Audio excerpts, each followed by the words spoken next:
Price the Lord.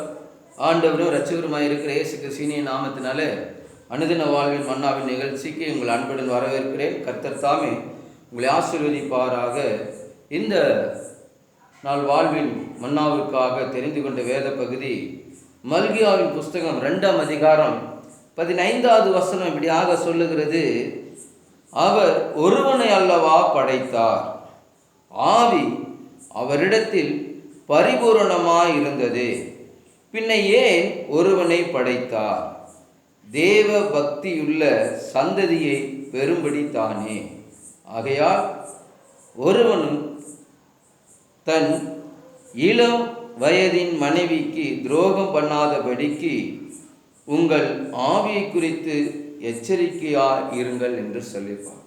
எனக்கு அருமையான தேவ ஜனமே, கர்த்தருடைய பிள்ளைகளே, இந்த நான் மன்னாவுடைய வார்த்தை தேவ பக்தியுள்ள சந்ததியை பெறும்படிதானே.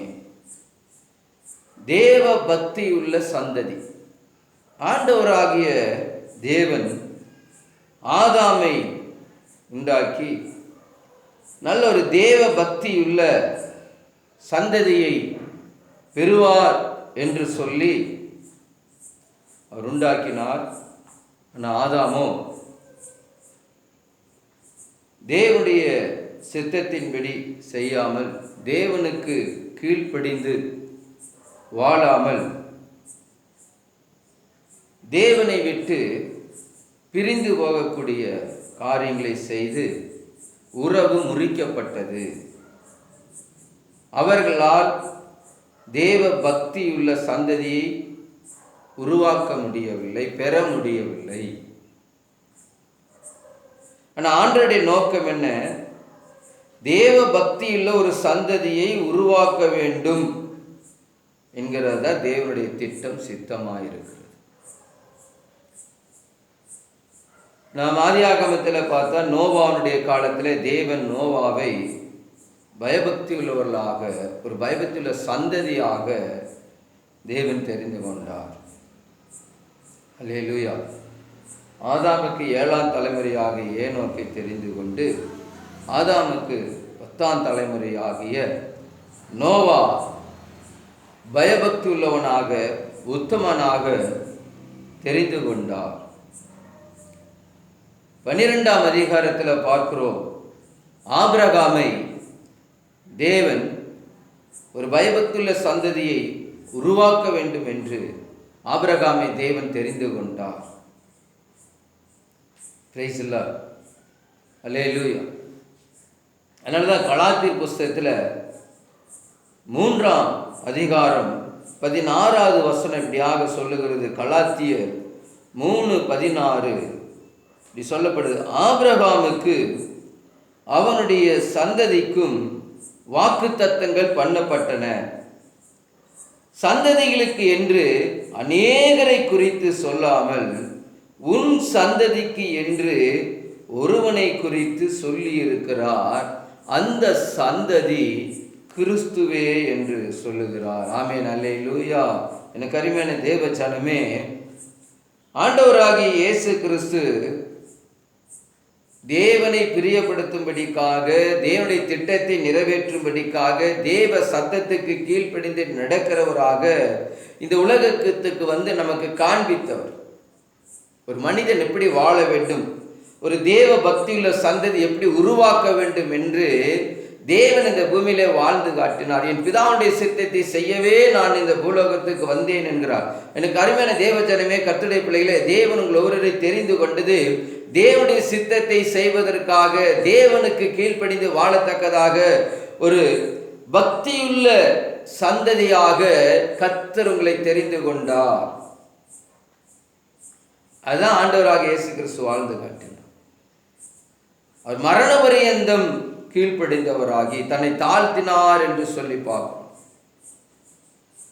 எனக்கு அருமையான தேவ ஜனமே, கர்த்தருடைய பிள்ளைகளே, எது தேவ பக்தி இல்ல சந்ததி என்று சொன்னால், தேவனுக்கு கீழ்ப்படுகிறது, தேவ சத்தத்துக்கு செவி கொடுக்கிறது, தேவனுடைய திட்டத்தை நிறைவேற்றுகிறது, தேவனுக்கு பிரியமானதை செய்கிறது, தேவனுடைய வழியிலே நடக்கிறது, பரிசுத்தமுள்ள வாழ்க்கை வாழ்வது, இப்படியெல்லாம் நான் வாழ்கிற போதுதான் தேவ பக்தியுள்ள சந்ததியாக தேவனை போல் அவருடைய பிள்ளைகளாக நாம் வாழ வேண்டும் என்று தேவன் விரும்புகிறார்.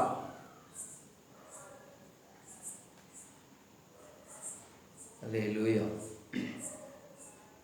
இதை பார்த்து கொண்டு கேட்டுக்கொண்டிருக்கிற அருமையான தேவ ஜனமே, கர்த்தருடைய பிள்ளைகளே, உங்களை தேவன் தெரிந்து கொண்டது தேவ பக்தியுள்ள சந்ததியாக தேவன் உங்களை தெரிந்து கொண்டார்.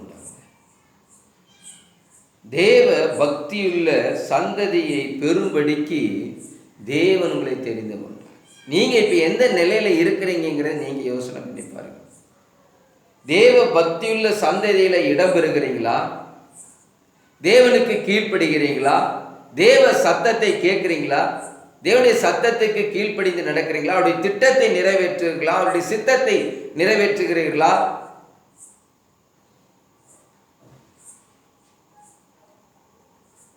Praise the lord. அல்லேலூயா. சங்கீத புஸ்தகத்தில் 22ஆம் சங்கீதம் 30வது வசனம் இப்படியாக சொல்லுகிறது.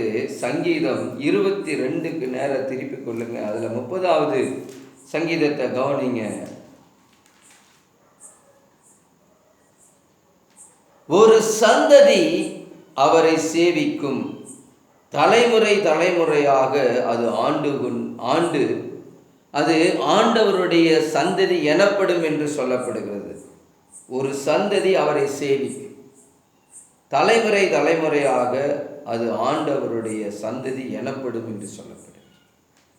அதான் ஆண்டவராக இயேசு கிறிஸ்து. எத்தனை பேர்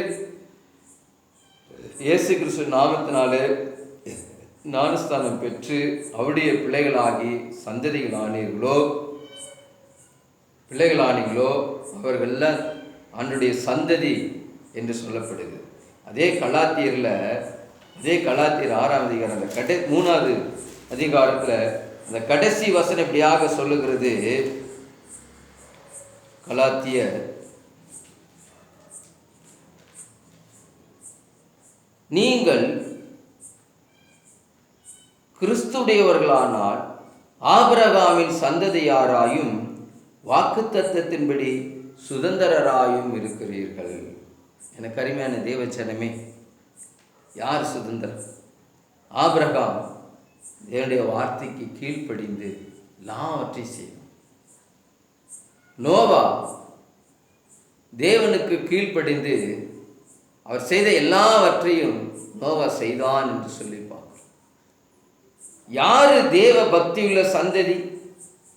தேவனுக்கு கீழ்ப்படிந்து தேவனுடைய சித்தத்தின்படி செய்கிறவர்களே தேவ பக்தியுள்ள சந்ததி என்று சொல்றோம்.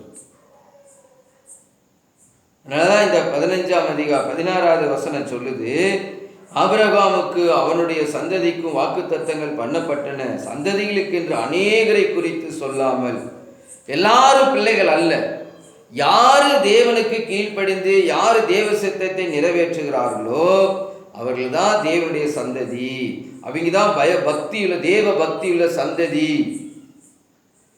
வாக்குத்தத்தம் பண்ணப்பட்டன, சந்ததிகளுக்கு என்று அநேகரை குறித்து சொல்லாமல் உன் சந்ததிக்கு என்று ஒருவனை குறித்தே சொல்லி இருக்கிறார். ஆமென், அல்லேலூயா.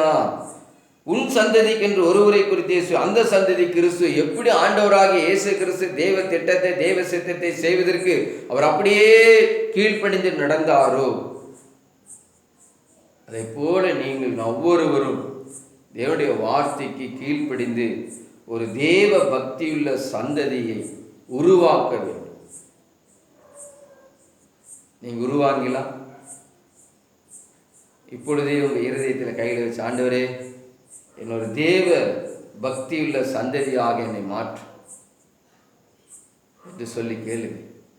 ஒரு தேவ பக்தியுள்ள சந்ததியை உங்க குடும்பத்தை உருவாக்குங்க, சபையை உருவாக்குங்க. கர்த்தர் உங்களை ஆசீர்வதிப்பார். தேங்க்யூ.